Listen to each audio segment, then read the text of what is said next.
Hi, my name is Cassidy, and today I will be discussing the Wayfair decision and the sales tax implications that go along with it. So, in order for a company to be required to collect and remit sales tax in a particular state, they have to establish what is called nexus. Nexus just refers to a connection between the seller and the state that, in the case of many retailers, that their consumers reside in. So prior to the Wayfair decision, Nexus was only established with a physical presence within the state. So this meant that in order to have to collect and remit sales tax, a company would need to have an office building, a warehouse, some employees in the state, or even use private vehicles owned by the company to deliver their products in order to be required to pay a sales tax to that state. Going along with this, there are a lot of online retailers that don't have a physical presence in the state, and they use what are called common carriers to deliver their goods. So common carriers would be like UPS, USPS, FedEx, all of these delivery services that are completely separate from the retailer that would go into the state and deliver their goods for them. So this meant they're completely out of the state, they're not paying sales tax. To go along with this, consumers were required to pay a use tax.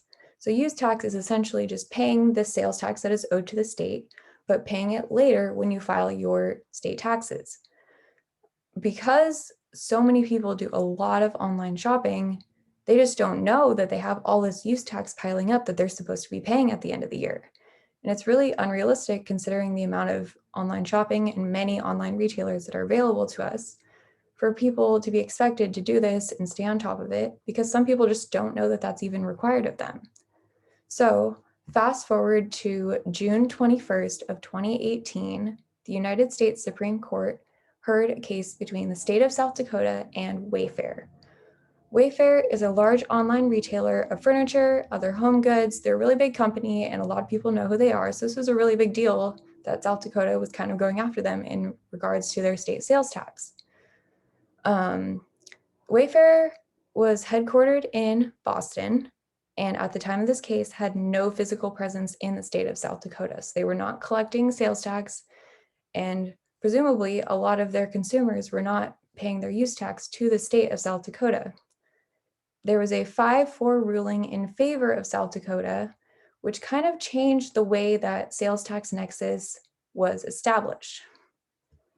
So in addition to these physical presence requirements that would establish a nexus, they also implemented an economic nexus. So this means that if a company does $100,000 in sales within a state for a year, or 200 individual transactions in a state for a year, they could establish nexus and would then be required to pay the sales tax to that particular state.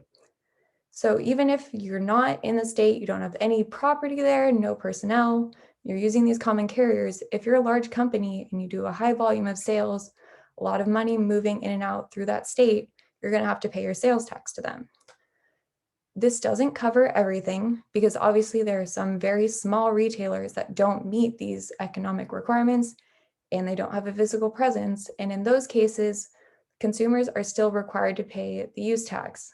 But this definitely cuts down on the amount of money that sales tax wasn't being paid and that states were missing out on it. So overall, this is a very important case that had huge implications for many large retailers, and it really changes the way money flows to the state government, and it ensures that they're receiving the sales tax that they believe they're entitled to.